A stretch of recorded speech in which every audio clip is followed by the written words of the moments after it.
Go ahead, Kev. Hello, everyone. Welcome to the Center for Migration Studies of New York webinar, Understanding and Responding to Trump's Immigration Actions. My name is Kevin Appleby. I'm the Senior Fellow for Policy and Communications at CMS. Today, we have three immigration experts who will help bring some clarity to the numerous immigration actions taken by the Trump administration in its first few weeks. Given the limits of time, they will focus on the actions primarily, including some executive orders which impact immigration enforcement and the rights of immigrants. Let me introduce our speakers in the order in which they will make their presentations. Lucas Guttentag, our first speaker, is Professor of Practice of Law at Stanford Law School and lecturer in law and senior research scholar in law at Yale Law School.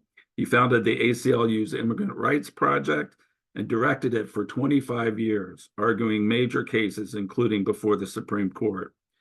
Lucas served as senior counselor at the Department of Homeland Security in the Obama administration and in the Department of Justice in the Biden administration. He's a graduate of Harvard Law School. Our second speaker is Viviana Westbrook. She's a state and local attorney for the Catholic Legal Immigration Network, otherwise known as Clinic, providing analysis on immigration issues to state and local groups. She worked as a staff attorney at the Erie Justice Center and Catholic Charities of Baltimore, and also worked for Kids in Need of Defense. She's a graduate of Georgetown Law Center. Last but not least, we welcome back Lee Gelernt, Deputy Director of the ACLU's Immigrant Rights Project. Lee is one of the country's leading public interest lawyers and has been the lead litigator for the ACLU in many major immigration cases, arguing before the Supreme Court. He has become a leading spokesperson for the immigrant rights movement, defending the rights of migrants before Congress and with the media. Lee is an adjunct professor at Columbia Law School, where he graduated, and has been a visiting professor at Yale Law School. Welcome to all of you, and thank you for participating today and speaking to us. After their presentations, there will be a Q&A session. If you'd like to ask a question at any time, please put it in the Q&A box, and we will try to answer as many as possible, either in writing or orally. I'm now going to turn to Lucas to begin the presentations. Thank you, Lucas. Hi, good. Thank you very much, Kevin, and thank you for the opportunity to participate in this. I will spend a little bit of time addressing what you asked me to do, which is to focus on the executive orders dealing with the border and with deportation, so-called mass deportation. So I'm going to run through those a little bit. I want a couple of things by way of background. One, this is a moving target. There are new announcements, new initiatives, new orders coming down virtually every day. So it's impossible to keep up completely. And I would just say, for example, we have learned, and I think this has been reported, that the Board of Immigration Appeals has been or is about to be reduced from its current composition of 28 down to 15, and a number of the appellate judges are either being moved or terminated. So this is something that happened very recently, and there's continuing changes of that kind, personnel, policy, and otherwise. The other thing I think that we want to recognize is that there's not a clear line between the border enforcement and interior, so-called interior enforcement or mass deportation, because one of the overarching goals here is to essentially move the border to the interior and to make everyone as vulnerable as possible, regardless of where they are. I have started this immigration policy tracking project. We started in 2017. I'm going to end this presentation by just sharing the website, because the goal of that tracker is to compile, summarize, distill, organize, and index every single Trump 2.0 policy, just as we did with Trump 1.0.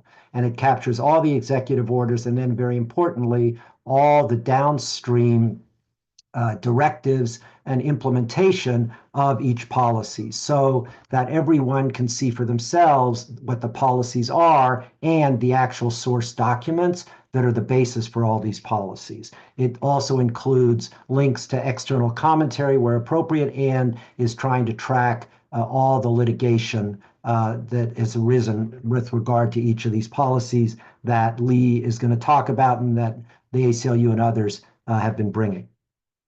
I just say also by way of background, I mean, these policies are both, as we know, performative and real. There's an element of public spectacle to all of this, and then there's what I call the kind of private terror to actually effectuate policies, to frighten, if not terrorize, the immigrant community so they won't go out, they won't pursue their legal remedies, they won't go to work, they won't go to school. And I think there's a growing fear of vigilante action as well. So it's both very important to understand what the policies are and what's been announced, and also not to overstate or to exaggerate or to amplify rumors of actions that have not actually been taken, which just further frightens the community in ways that overstate the actions that have occurred.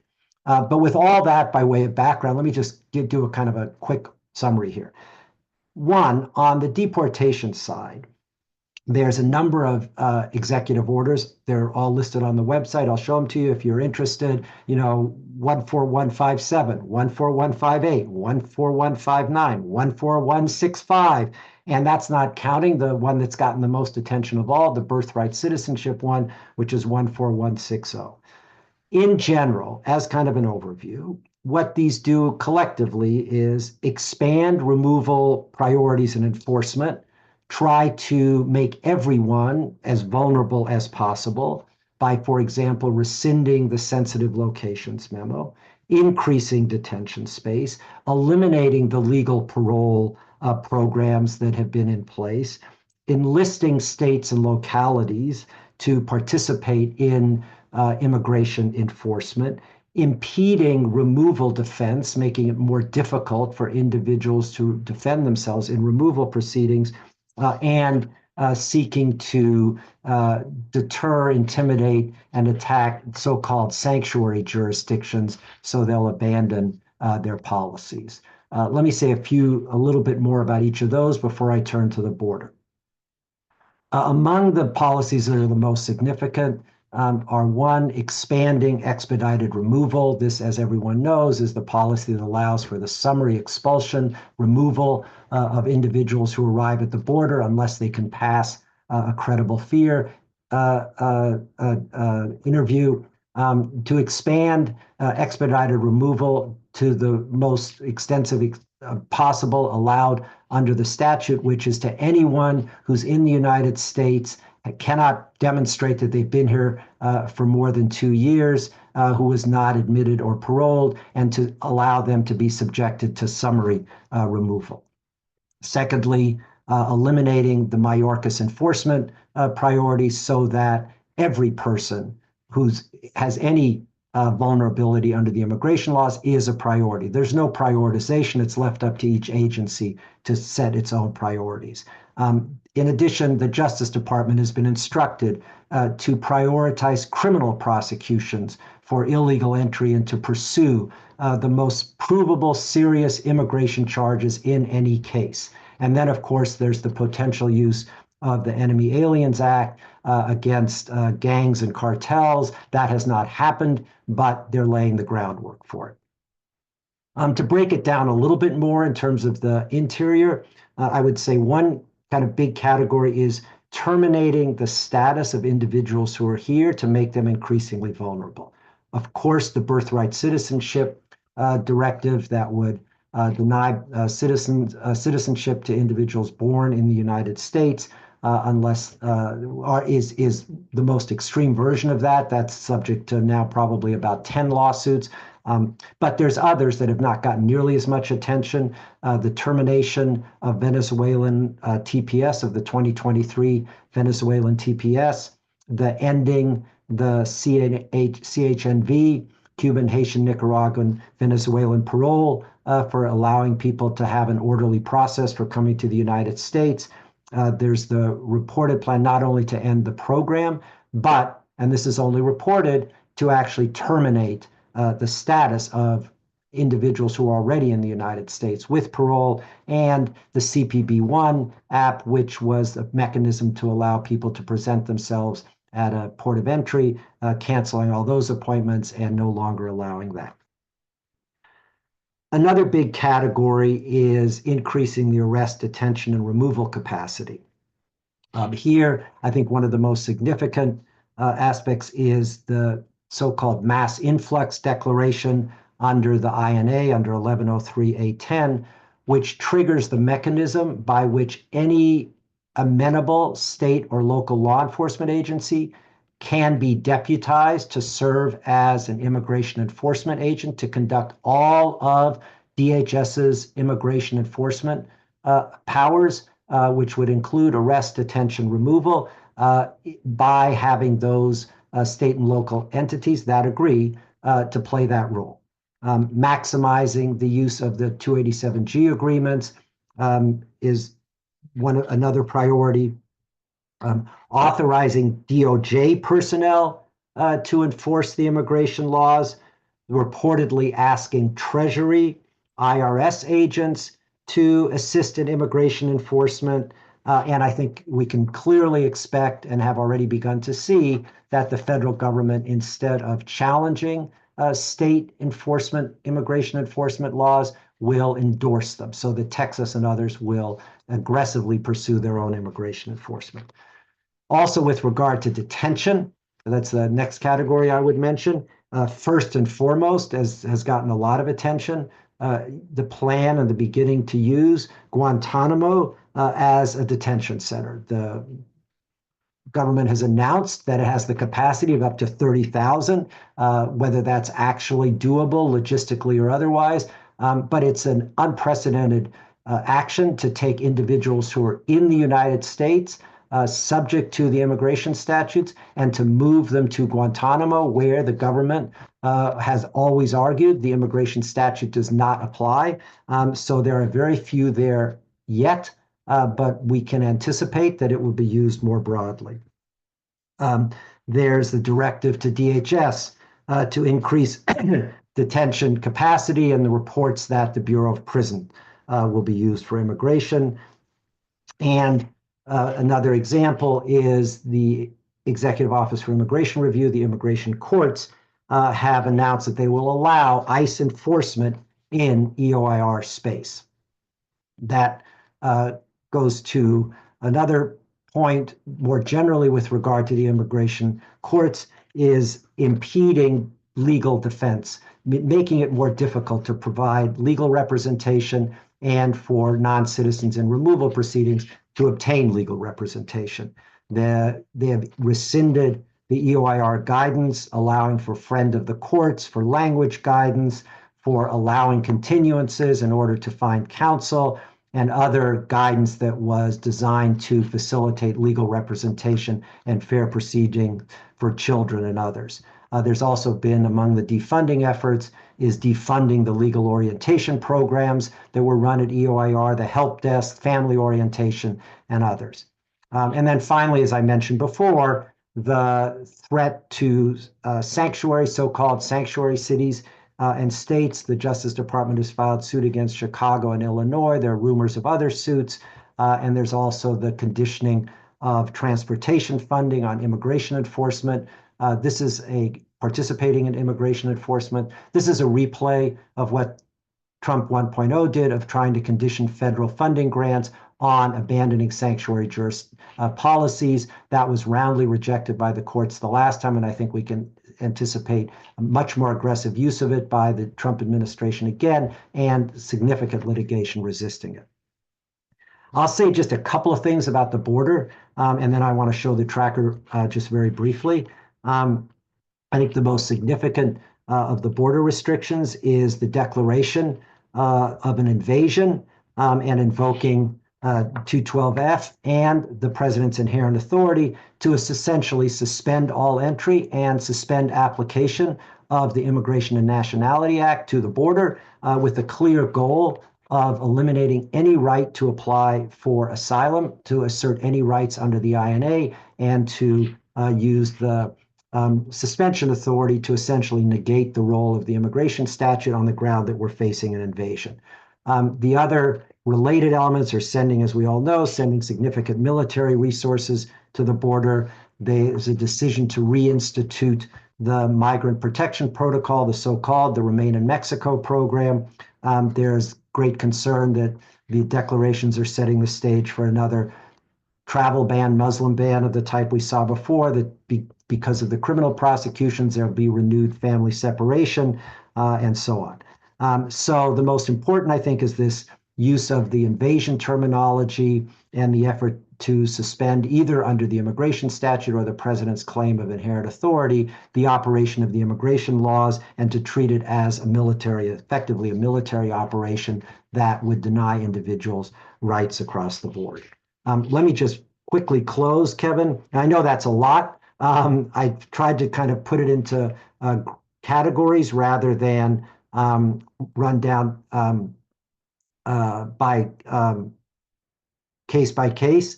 Let me see if I can open up the share here for a moment and let you see where this is all collected.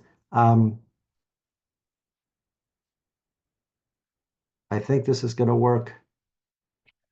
This is the policy tracking project, and you can see that if we click on it has all the 1.0 and 2.0 policies from before, the 2.0 policies, and going there allows you to go to a site that captures all the policies, and for each one, you can then see what the actual policy is. If we search for EO, it will, well, it's running a little slowly. It's getting a lot of traffic. Let's see if we can make this. Okay, I'll abandon that effort. Oh, here we go. So this would allow you to see, if you want to see just the executive orders, for example, then you can search for that. That's running very slowly. I apologize.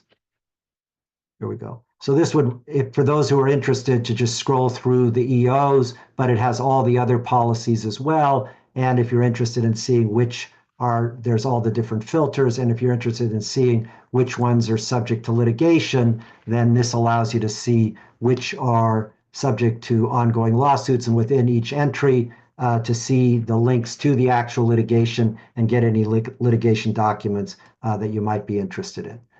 So let me stop with that, and thank you very much.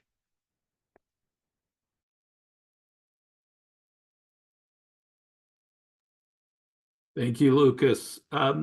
Really appreciate that succinct summary. I know it's a lot to consume, but we appreciate your analysis. Do you mind putting the address for the website for the policy tracker in the chat, if you don't mind, so folks can see that, so they can follow up? That'd be great. Now we turn to Viviana. Viviana, thank you, and you have the floor.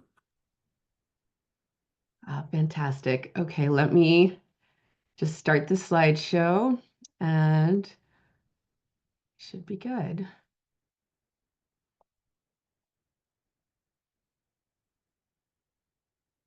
Is it showing up? Yes. Okay. It is showing up. I don't know if you can expand it a bit, but it is showing up. All right, let me try this again. Sorry, y'all, technical difficulties.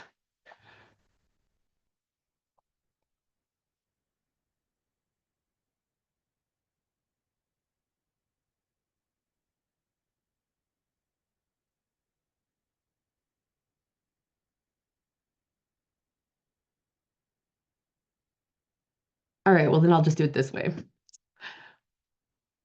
All right, so That looks great.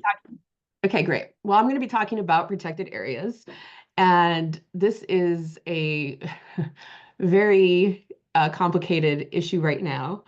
But I will just run through and give you all a little bit of an overview just so that for those who don't know, you get a little more background on this. That's me. It has my contact information in case you want to reach out. And I will always put in the disclaimer that this is general education, not meant to be legal advice.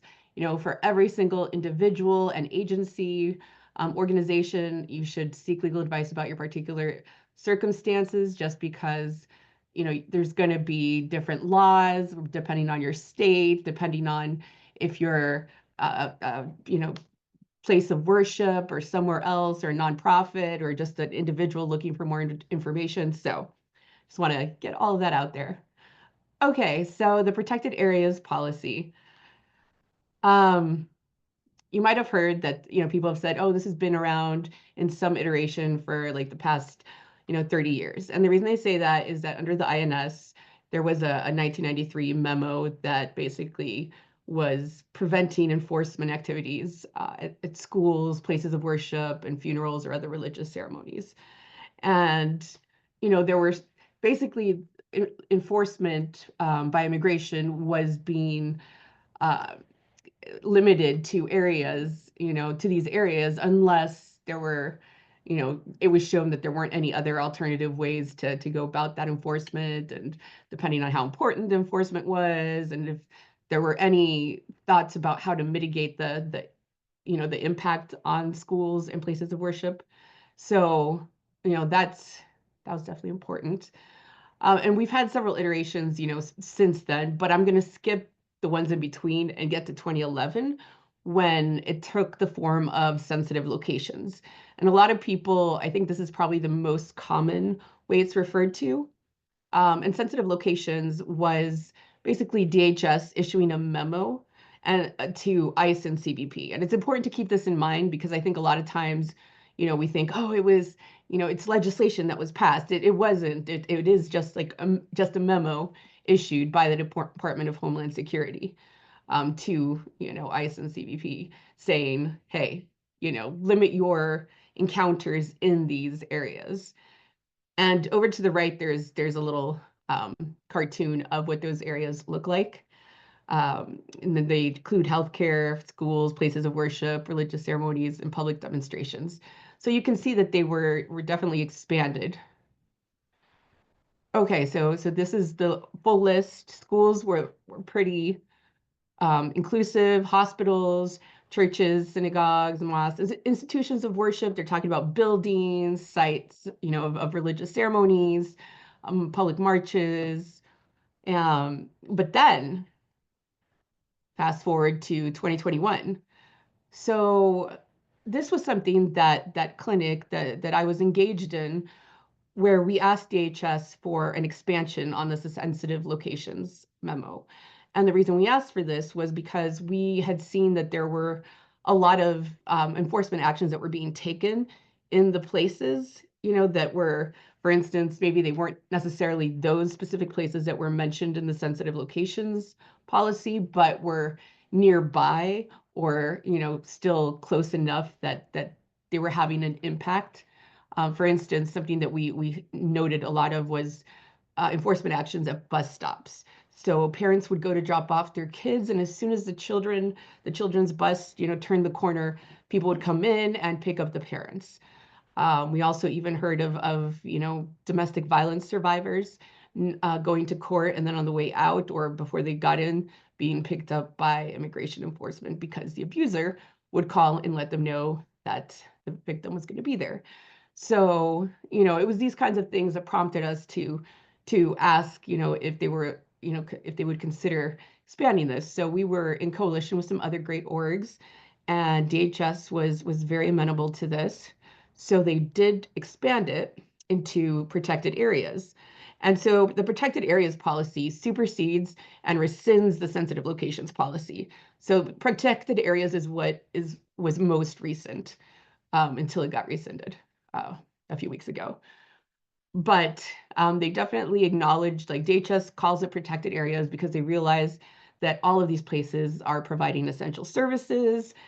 They say they understand that any activity near those areas could still have a chilling effect, so they have to take those into consideration as well. again, really important. Good that we saw this. And here, the places, the parts that are highlighted are the parts that were expanded from from the sensitive locations policy to protected areas. And as you can see, there's quite the expansion with medical facilities and we had a lot, we took into consideration a lot of the different changes that occurred because of COVID and, how things were evolving and some things were happening outside. We made sure that places where children gathered were included, domestic violence shelters, homeless shelters, food banks. We also included places where disaster or emergency response and relief is being provided. So think Florida during hurricane season, California wildfires, shootings, when parents want to just go and make sure that their kids are safe, and not having to contend with the fear that they might get picked up while they're waiting to hear about their child. So these were all really, really important changes, and we were very excited to see that. Something I want to make very clear is that there were exceptions to both of these, and for those exceptions, immigration enforcement could still arrest someone, if they were a national security threat, imminent risk of death, violence, or physical harm to someone, if it was during the hot pursuit of an individual who poses a public safety threat, or a hot pursuit of someone they witnessed crossing the border, imminent risk that the evidence material to a criminal case would be destroyed, safe alternative location didn't exist, and that's not even all of them. So there were a sizable amount of exceptions. And I mention this because when it was rescinded on January 20th, one of we saw a press release. We didn't see the actual memo, and I don't think it's on the website. They just make reference to it and include some quotes. But the press release talked about rescinding this because they wanted to be able to go after people who were, after criminals hiding out in churches, which, as my previous slide shows, that was not happening. Like, that was already something that immigration enforcement could go and do. So the reason given for rescinding wasn't really the reason. So of course, now they talk about on the ICE website having a common sense approach. But the problem with this is that, everyone has biases. And, the sensitive locations policy was already having issues, which is why we asked for the expansion and for further direction, because we knew that we needed to put, some guidelines to make sure that people were being protected in these very important spaces. This is a quote that I really like from some of the Catholic leaders. It's a little bit long, but the part I really like is that they talked about how turning places of care, healing, and solace into places of fear and uncertainty for those in need, while endangering the trust between pastors, providers, educators, and the people they serve, will not make our communities safer. So, we've seen some lawsuits. The Quaker congregations filed a complaint January 27th. They're really, talking about how their congregants have been, deterred from attending services because there's such fear. They're arguing rights of associations and their religious liberty are being encroached upon. Then we saw a lawsuit last week from another group of Jewish and Christian faiths, and they filed their suit saying, the essence was that every human being, regardless of birthplace, is a child of God, worthy of dignity, care, and love. And they're saying that a lot of their ministry, a lot of their work, talks about welcoming the stranger, working with immigrants, that immigrants are part of their congregations. So, how this really impacts and deters them from worship. And then February 12th, we saw Denver Public Schools also filed their own lawsuit, but it was because of schools and the fact that they have seen students refrain from attending for fear of immigration actions on school grounds. So all that being said, where does that leave us right now that the Protected Areas Act has been rescinded? Now, there's still many rights that exist. And we're going to look at the Fourth Amendment very briefly, because we know that it provides the right to be free from unreasonable searches and seizures of persons or objects. Now, the Fourth Amendment has been found to grant a reasonable expectation of privacy. And so during all of these next few slides, we're going to be talking about the difference between a private and a public space. Now, something to keep in mind is that ICE has to have a judicial warrant or consent to enter the non-public areas of the property. So I have a slide here taken from some of our clinic materials, and it shows the difference between an arrest warrant and a warrant of removal deportation. So arrest warrant, we're talking about things signed by a judge, justice of the peace, magistrate. We're thinking about probable cause was found. We're going to call it a judicial warrant. The other one is an administrative warrant, and it's coming, it's probably signed by like an ICE officer, and that one does not require you to uphold. Like if they just come with that and that alone, you can tell them this is insufficient. We don't honor these. Please come back when you have a judicial warrant. And most of the time they won't have one. 9 times out of 10, they do not have one. Okay, so here's what you do in places of employment. And of course, public spaces might be a dining area in a restaurant, a parking lot, lobby, a waiting area. And you want to make sure that there are signs that very clearly mark off what's private versus what's public, to make sure that people can understand where they aren't supposed to go. If they don't have permission, like you can't come here because there's lots of signage. There's no mistaking where you can and cannot go. And you also want to make sure you have someone in all these spaces, have someone who is a designated person who will talk and interact with ICE. Make sure they know the difference between a judicial warrant and an administrative warrant. And normally it's good to have like an attorney on standby because obviously attorneys are probably your best bet. With this, this is a resource NILC has on employers preparing for ICE actions. I'm just going to skip briefly over that. Healthcare facilities, we still have HIPAA laws, so need to make sure that immigration status, country of origin isn't being disclosed in combination with other identifying information. And of course, there's some if you violate HIPAA laws, and that of course can end in some serious penalties. So it's important that hospitals are taking these seriously and taking into consideration and considering how they collect immigration status information. Courts. Okay, so several states have either legislation or orders from their Supreme Court requiring a warrant for ICE to arrest individuals in or around courthouses. And that includes travel. They protect travel of an individual to and from courthouses. Now, this isn't immigration court, like this is more like state court. Like let's say you're going for your, divorce or whatever it is, like you are allowed to do that safely. And the states that are doing this are like Oregon, New York, and somewhere else. I can't remember, but it's just something to consider, something interesting. And if you're thinking, hey, how can we help? I think trying to duplicate efforts like these where possible is a good start. Then we also have schools, of course, rights in schools. So the Family Educational Rights and Privacy Act still applies. So schools cannot be asking about citizenship or immigration status of kids or their guardians or parents when they come to enroll. Plyler v. Doe is still very much in effect. That grants the right to a free K through 12 education regardless of immigration status. I will note that this legislative session, we have seen many bills across various states that you can tell they're going to be challenging Plyler, but currently it is still in effect. And finally, we get to places of worship. Have a policy, determine where and what public and private areas are. And if you're Catholic, make sure that you are consulting with your diocesan attorneys about what you can and cannot do in your parishes or Catholic agencies. And also keep in mind things like religious freedom, the First Amendment, since right now we're seeing those, especially in the lawsuits. And this is a list in general of what potential actions you can take when deciding if something is private or public, what to do. Having a written policy, if it's not written, it's really not useful. You want to make sure you have something you can turn to and be like, hey, per our policy, this is private, this is public.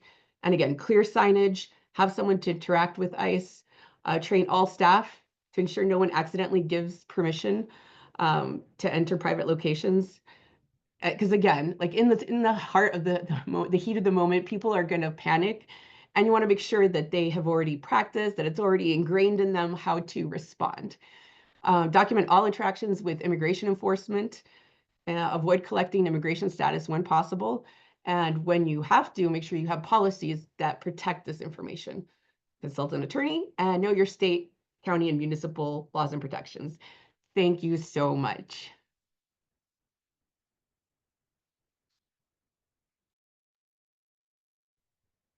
Thank you, Viviana. There's been some questions about getting your presentation. If is there a place where folks could access that? And if so, do you mind putting it in the chat?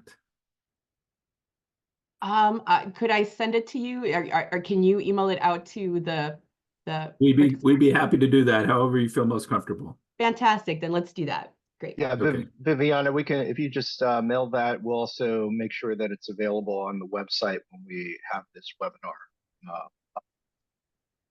And Fantastic. Lucas, And I'll do that. that can go for you as well. I see that there are people asking. All right.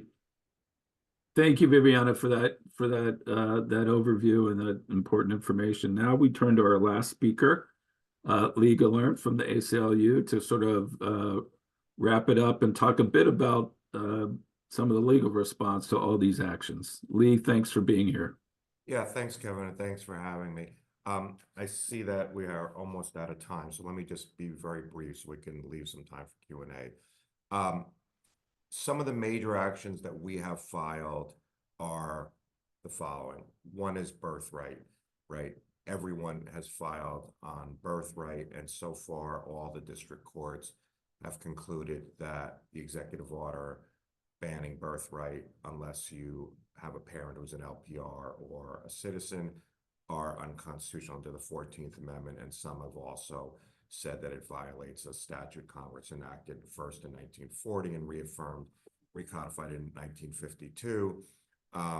And I think that wasn't unexpected that the district courts would see this as unconstitutional in light of the Supreme Court's precedent in Juan Camark. What I think is interesting about the government's response is thus far, they haven't sought stays of those injunctions on the merits, at least not yet. They've appealed them, but they are seeking a stay in at least two respects. One is to say the states don't have standing to bring these lawsuits and to enforce the 14th Amendment. The other is to narrow the scope of the injunction. And as I think many of you know, that's been a long-standing institutional interest of the government to try and push back on nationwide injunctions. So we'll see how that plays Lee, out. I'm sorry to interrupt. People are having a hard time hearing you. Is there a way you can increase your volume? I'm just going to have to talk louder. There may be something wrong with my computer. I apologize. No problem. I was just, so hopefully people heard at least that the district courts have struck down the executive order on birthright. The government's appealed, but so far hasn't sought an immediate stay from the circuits, except with respect to the scope of the injunction and the state standing to bring those lawsuits. So, and just to be clear, there's been a combination of lawsuits involving both the states and NGOs. Another lawsuit involves what Lucas mentioned, the expanded expedited removal. We have brought a lawsuit in DC saying that that violates due process, and some other claims saying that people in the interior have the right to due process and can't be put into truncated expedited removal hearings. For a long time, we have said that expedited removal, even at the border, violates due process and is causing a lot of mistakes. That ship may have sailed with the Supreme Court's decision in Thursingham. So I think we are ultimately, that we're stuck with it at the border, but this is a new thing. No president other than President Trump has ever tried to use expedited removal in the interior for people who can't prove they've been here more than 2 years. President Trump tried it the first time around, but did it late in his term, and we were able to stall it out in the courts. Now, obviously, he's bringing it back as expected right in the beginning of the term. And so we'll see how that lawsuit goes. Right now, it's on behalf of organizations, but we are looking for individual plaintiffs who have been put in expedited removal. Needless to say, it's going to be a problem in the interior if not only ICE, but also maybe state and local police who are deputized are going up to people and saying, prove you've been here longer than 2 years. And people may need to pull out utility bills or what other kinds of documents to show they've been here less than 2 years. It doesn't mean they can't be put in removal proceedings, but at least then they'll get a hearing. People also need to express that they have a fear of return if they do. We hope that ICE officers will honor that in the interior. They're supposed to get some type of credible fear interview. We'll see if that happens. But, you know, as Lucas said, what they're basically doing is trying to move all the border policies into the interior and treat everyone as if they're essentially at the border. We have sued about the border policy known as the 212F invasion policy. And what that does is say there's no more asylum at all. There's no legal pathways whatsoever to apply for asylum. You know, during Trump 1, he enacted a series of policies, but they all left some room for asylum. We thought they were all unlawful and draconian and didn't leave enough room for seeking asylum. But this is the most draconian by far. It says there's no way to seek asylum, whether you're entering between ports or presenting at a port or withholding of removal. You know, so there's theoretically or supposedly some way to be screened for cat relief, torture relief. We're doubtful that that's a meaningful opportunity, but in any event, there's no way. So we have challenged that in DC, and I think one issue is that there are so many overlapping border policies now, including the Trump administration actually defending Biden's policy that they said was essentially open borders, but now vigorously defending it. So we're going to have to win lots of border cases, I think, to ultimately restore asylum in any meaningful way. We've also filed lawsuits about Guantanamo. The first suit we filed was to seek access to the detainees. This is the first time in the history of the country that immigrants are being taken from U.S. soil and sent to Guantanamo. In the past, it's been obviously the alleged enemy combatants after 9/11, but also Haitian and Cubans have periodically been held there. But they were interdicted on the high seas, and the argument was, well, they haven't reached U.S. soil, so the Immigration Act doesn't apply to them. But this is the first time we're seeing people who were apprehended and detained on U.S. soil actually taken to Guantanamo. So we've sought a temporary restraining order.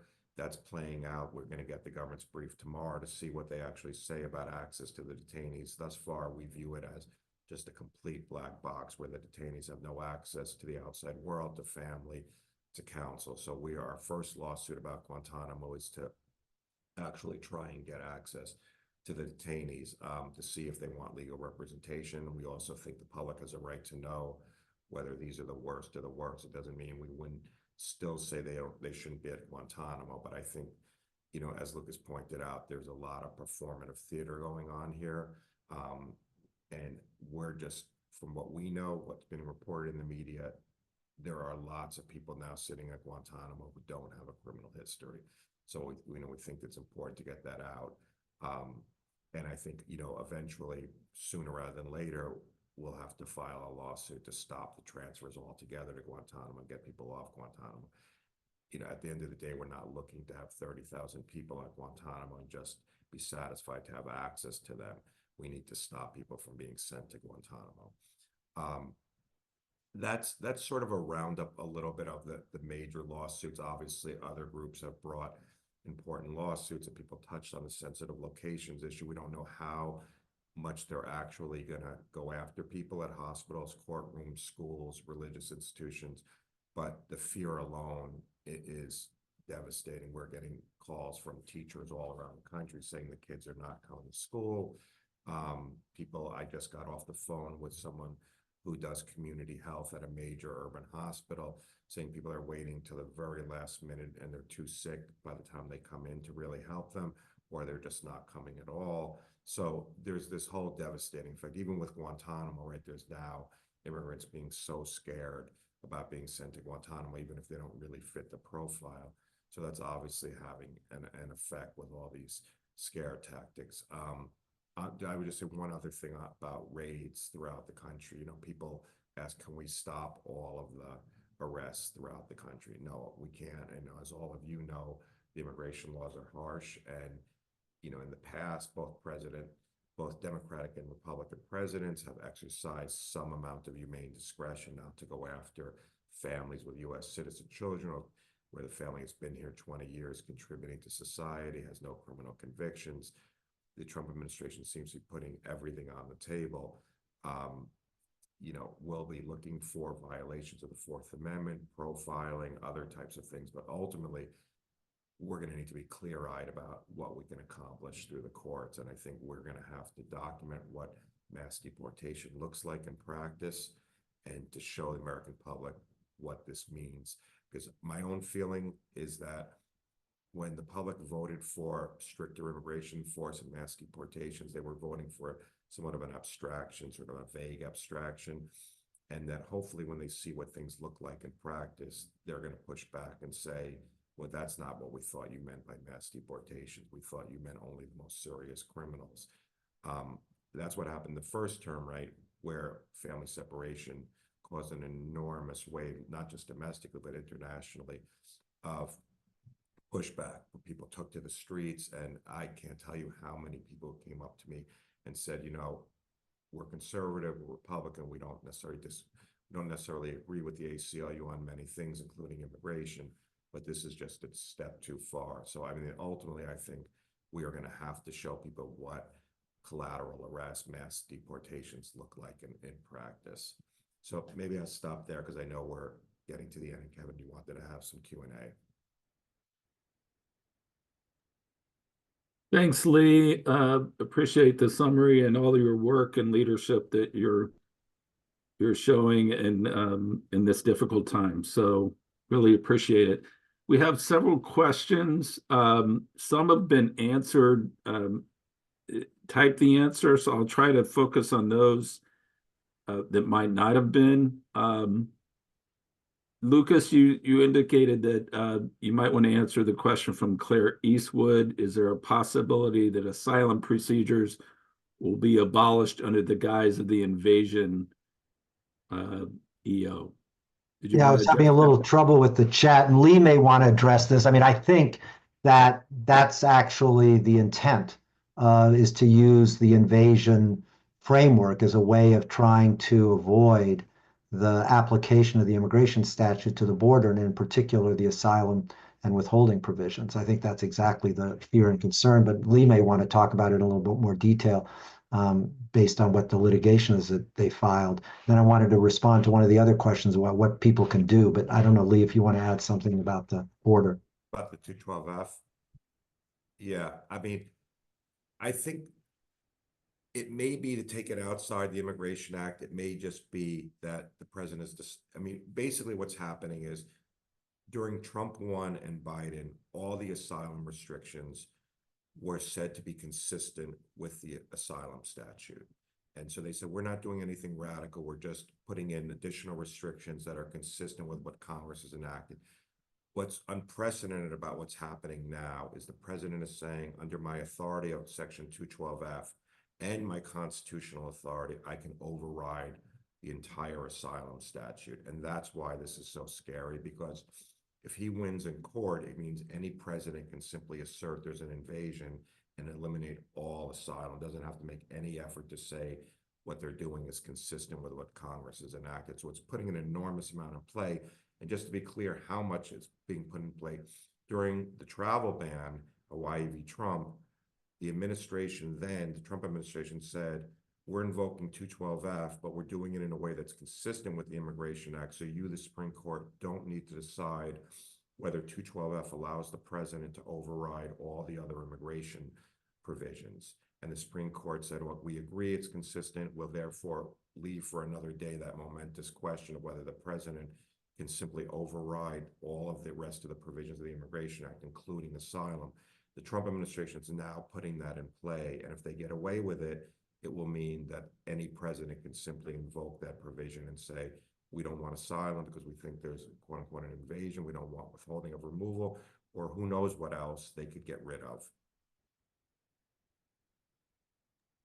Scary. I wanted to turn real quick to Viviana. There are a couple of questions about, and I know there's a lot of interest on the procedures when ICE appears at a church door. You've got a couple of questions from Sue Weischer on the name of the church. Is the interior of the church a public space, what maybe some of the steps are. Could you speak to that? I know you went over some of it in your presentation, but it might be helpful if you sort of reiterated that type of scenario, because we have a lot of folks in parishes and in other churches and synagogues around the country that are just confused as to what they can and can't do in those situations. Oh, sure. Well, I think that, I don't think that there's necessarily a bright line. Like, obviously, there are some spaces that have been found, by the Supreme Court or other courts to be like private, but it's gray. This is definitely very shades of gray, which is why you want a written policy, because with a written policy, you are being more clear about, okay, what is this? What is public? If it's open to the public, then it's open to the public. And ICE can go into those spaces. But if it's something that you're like, well, we're only open to the public from 9 to 2, having things that are very clearly outlining that, and that have that information. If you have like an upstairs, let's say, that is off limits to the public, like, make sure you are marking those spaces off, and wherever you can, make it clear where something is public or private, so that people at least are aware of this, and when they're in those spaces, they can be like, okay, this is a public space, I'm aware of this. But I do think that, as we've seen, there are some lawsuits that have happened because of the infringing upon religious liberty, and I think that is going to be something that we might see more of, just because if ICE does come into these places of worship, I think that there's going to be a big dispute about being able to practice your religion, and how that's disrupting, and their need to go in and apprehend someone. And I think that's something that's going to have to be fought. But again, this is why I say, talk to your parish, your diocesan attorney, because you want to make sure where you fall on this, like, what if people want to take this further, like what protections are in place, if there are harboring laws that are stricter or less strict in your jurisdiction, because those might also come into play depending on what you're trying to do. And you just want to make sure that you don't get into any trouble. Thank you. Kevin, Go ahead. just jump in. I know a number of people have raised the question of what to do, because I know, and what Viviana just went through is incredibly helpful in terms of very concrete advice, and the litigation that Lee and the ACLU and others are doing is obviously critically important to try to fight back against these. But I recognize that, hearing all of this, it's kind of overwhelming. And there's just so much. And I think that is a conscious part of the strategy. It is to every day announce something new, take a new action. Obviously, as we all know, it's not limited to immigration. It's across the board on so many fronts. And I think that, it's impossible to overstate the importance of speaking out, of saying something, of criticizing this, of remaining informed through this webinar and other means. Every voice matters. Courage begets courage. We need more public voices on this. I also think that assisting individuals in their individual cases, a number of people in the chat ask about that. There's organizations like Viviana's and others. They desperately need volunteers. There's ways to get trained. There's lots of materials. And all of that is really, really important. It allows the community to feel supported. It speaks out publicly against these policies. And many states and localities, including the Attorney General of various states, are very active in filing litigation as well, and in responding and resisting these policies. Those local officials and those local elected individuals need support as well. They need to hear from their constituents that this is important work, that this is something that's supported. So I just really commend you for organizing this, everybody's work, and encourage everybody to be a public and outspoken, opponent to these policies, and let your elected officials know how much you value their role. Excellent. Real quick question for Lucas, Lee, or even Viviana. There's a little confusion over. There's been an exchange between the Border Czar Tom Homan and Alexander Ocasio-Cortez, AOC, about whether it's a violation to even explain know your rights to immigrants. Can y'all just ease those fears in any way? Yeah, I mean, I'm happy to start. You obviously have a right to present know your rights presentation. You know, that goes without saying. It's sort of baffling that he would say you don't have a right to tell immigrants what their legal rights are. Lee, if you could speak up just a yeah, little I'm bit. sorry. So the short answer is you definitely are allowed to tell immigrants what their rights are. You know, that goes without saying. I think where there's going to, I mean, there's an attempt by the administration to intimidate people not to talk to immigrants. Where it can get a little bit tricky is if you're trying to tell people this is how you escape, or this, you know, I mean, there's obviously lines you don't want to cross, but the mere telling immigrants what their rights are, doing know your rights presentations, that of course is okay. So we're getting up to time. Lucas offered some things that can be done. Do Viviana or Lee want to add on to that about what folks can do? And then we'll wrap up after that. You want to start with you? Sure. Thank you. So I guess I will say, there's so much you can do. There's so many ways we can get involved, big or small.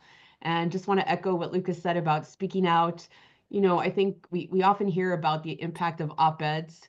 If we see more talking about, our experiences, either, like if you are like myself, you're, the daughter of a Mexican immigrant mother, or if you're just like a neighbor, a concerned neighbor, a parishioner, someone who is seeing this and wants to speak out against what you see, like write an opinion piece, talk to your legislator, reach out to those of us who are, doing this work, and who are looking for volunteers, whether you have a language skill or, just want to volunteer some time, we'll find things for you to do.